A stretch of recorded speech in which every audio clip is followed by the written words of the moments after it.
رام چندر جی کے بارے میں جو کچھ بھی میں نے پڑھا ہے، میں جانتا ہوں کہ بھارت کے بہت سے اسکالرز ان کو فکشن مانتے ہیں، وہ نہیں مانتے کہ اس نام کی کوئی شخصیت یہاں پیدا ہوئی تھی. لیکن میں اس کنٹروورسی میں نہیں پڑتا، میں اس اوپینین کو لیتے ہوئے کہ وہ ایک اچھے انسان تھے، وہ مریادہ پرشتم تھے، وہ ایک ریسپیکٹیبل ہیومن بینگ تھے، but he was not God. کتنا بڑا نقصان کرتے ہیں ہم جب ہم میسنجر کو گاڈ بنا دیتے ہیں. اور میں سلام بھیجتا ہوں حضرت محمد صلی اللہ علیہ وسلم کو. ہی واز سو سینسٹیو کہ انہوں نے کسی قیمت پر اپنے کسی چاہنے والے اسٹوڈنٹ کو اپنے آپ کو انسانیت سے اوپر کا درجہ دینے کی کبھی اجازت نہیں تھی. ایک مرتبہ ایک صحابی نے out of love, out of affection یہ کہہ ڈالا کہ ما شاء اللہ و شئت، جو اللہ چاہیں گے اور جو آپ چاہیں گے سرکار وہ ہوگا. ہم ہوتے تو اس کو عاشق رسول قرار دیتے، مگر اللہ کے رسول نے اس وقت فوراً تھوڑا غصے کے انداز سے کہا، کیا کہہ رہے ہو؟ کہو ما شاء اللہ وحدہ اجعلتنی للہ ندا. کہو کہ جو وہ چاہے گا اللہ وہ ہوتا ہے دنیا میں. کیا تم نے مجھ کو خدا کے بغل میں بٹھا دیا؟ کیا تم نے خدا کے ساتھ بالکل مجھے برابر کا حصے دار بنا دیا؟ یہ وہ بات ہے جو خصوصیت ہے، جو سیلنٹ فیچر ہے کہ حضرت محمد صلی اللہ علیہ وسلم نے اس قدر پلا دی ہے یہ بات کہ میں ایک انسان ہوں. ایک بہت بڑا جو سیلنٹ فیچر تھا ان کا، اسی وجہ سے وہ ایگزامپل انہوں نے سیٹ کیا. ہم بہت سے نبیوں کی زندگی میں بہت قیمتی تعلیمات پاتے ہیں، لیکن وہ کمپریہنسو پوری زندگی کے تمام ہی شعبوں کے بارے میں، ایچ اینڈ ایوری ایسپیکٹ کے بارے میں ہم حضرت عیسیٰ علیہ السلام کی زندگی میں رہنمائی نہیں پاتے. ہمارا ایمان ہے کہ وہ اللہ کے عظیم الشان پیغمبر تھے. ہمارا ایمان ہے کہ وہ ایک شاندار کریکٹر کے انسان تھے، وہ غریبوں کے مسیحا تھے. لیکن انہوں نے تو شادی نہیں کی، تو میریڈ لائف کے لیے ہمارے لیے کوئی اگزامپل نہیں ملتا ان کی زندگی میں. فیملی کیسے چلائی جاتی، کیسے رن کی جاتی ہے، رشتہ داروں کے ساتھ کیسے بیہیو کیا جاتا ہے، ہم کو ان کی زندگی میں موقع یہ رہنمائی نہیں ملتی. اور ایک تو نام میں نے مثال کے طور پر پیش کیا ہے، ہزاروں نام پیش کیے جا سکتے ہیں. انہوں نے کوئی اکنامک سسٹم اسٹیبلش نہیں کیا، انہوں نے کوئی پولیٹیکل سسٹم اسٹیبلش نہیں کیا، انہوں نے کوئی انٹر فیتھ جو کیسے ریلیشنز ہوتے ہیں، انٹرنیشنل ریلیشنز کیسے ہوتے ہیں، at the time of war کیسے بیہیو کیا جاتا ہے، پریزنرز آف وار کے ساتھ کیسے بیہیو کیا جاتا ہے.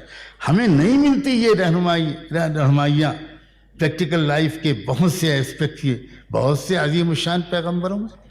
مہاتما گوتم بدھا ایک چیختی چلاتی آواز تھی بھارت میں، اس برہمنیکل سوشل آرڈر کا جو ایکسپلائٹیشن تھا اس کے خلاف، جو انیکوالٹی تھی اور انجسٹس تھا، جو ایک ورن آشرم اور ورن ویوستھا کی وجہ سے بھارت میں کیا جا رہا تھا، اس کے خلاف ایک زبردست پروٹیسٹ تھا.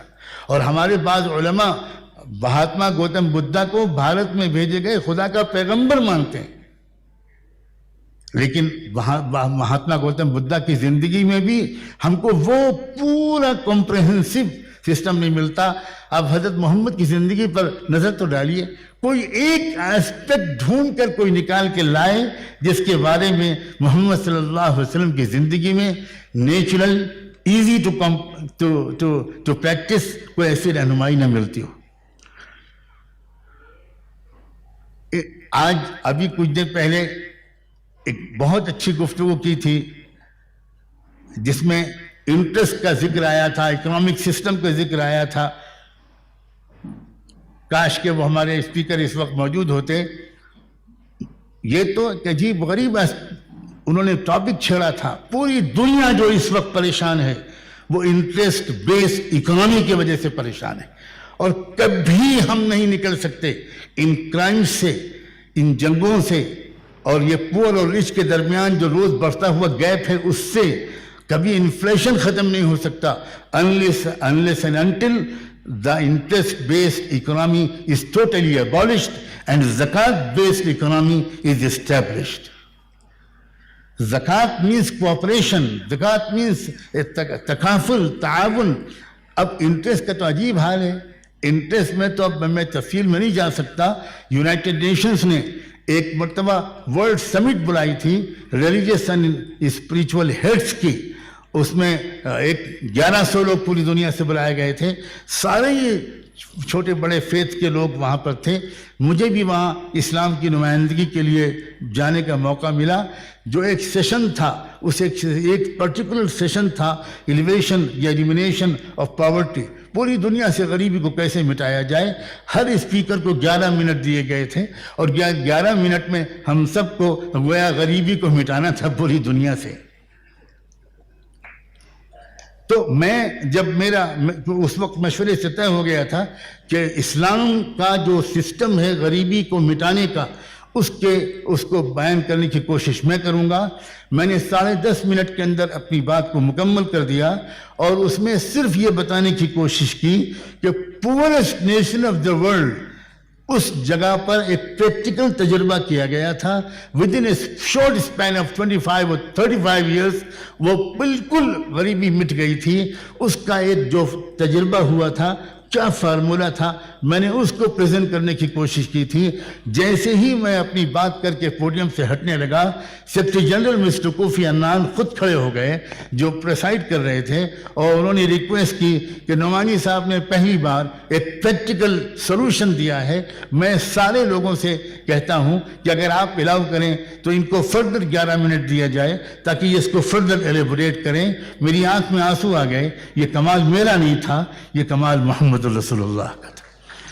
اور میں پھر اس کے بعد دوبارہ گیا پوڈیم پر اور میں نے اس کے بعد کھل کر پوری بات کہی.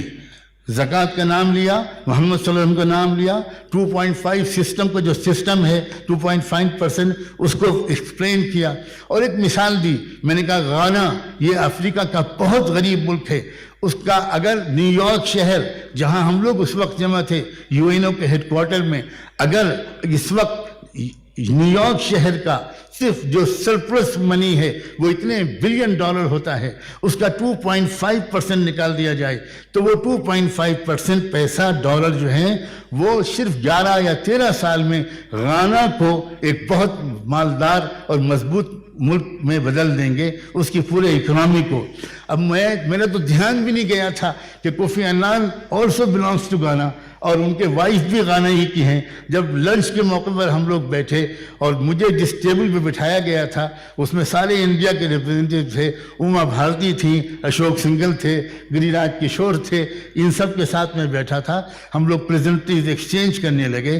اس سے پہلے کہ کھانا شروع ہوتا کوئی نمائندہ آیا UNO کا ورکر اور انہوں نے کہا کہ سیکرٹری جنرل آپ کو اپنی ٹیبل پر بلا رہے ہیں. میں ان سب سے معافی مانگ کے وہاں گیا. کوفی عنان صاحب نے مجھ سے کہا کہ میں نے آپ کو نہیں بلایا ہے, میری وائف آپ سے کچھ بات کرنا چاہتی ہیں, کچھ آپ کا ٹائم چاہتی ہیں. وائف سے بات چیت شروع ہوئی تو انہوں نے کہا کہ میں غانا کے بارے میں بہت کنسرن ہوں اور آپ نے وہ ٹاپک چھیڑ کر میرے دل کو آپ نے موو کر دیا. ہمیں کچھ ٹائم دیجئے, ہم کچھ بیٹھ کر بات کرنا چاہتے ہیں. 1 گھنٹہ ان کا ہمارے ساتھ ڈسکشن ہوا.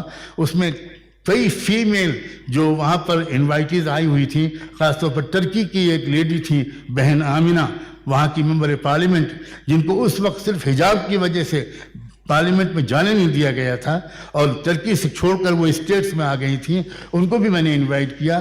میں بہت شارٹ میں کہنا چاہتا ہوں, ہم لوگوں کا تھوڑی دیر 1 گھنٹے ڈسکشن ہوا. اس کے بعد وہ انسپائرڈ ہوئیں. پھر ساؤتھ افریقہ کے علماء کے ساتھ میں نے ان کو کنیکٹ کر دیا کہ آپ ان سے مشورہ لیں, میں تو بہت دور رہتا ہوں. ساؤتھ افریقہ کے علماء وزٹ کرتے رہے غانا سے بھی جو اکنامک کے لوگ تھے, بینکرز تھے, وہ وزٹ کرتے رہے ساؤتھ افریقہ. اور بالآخر 4 سال کے بعد اس کانفرنس کے رمضان کی 27ویں رات تھی جب مجھے فون کال ملا کہ آج غانا کی پارلیمنٹ نے ٹیکسیشن کے پورے قانون کو زکوٰۃ کے لا کے مطابق ری شیپ کیا ہے. اب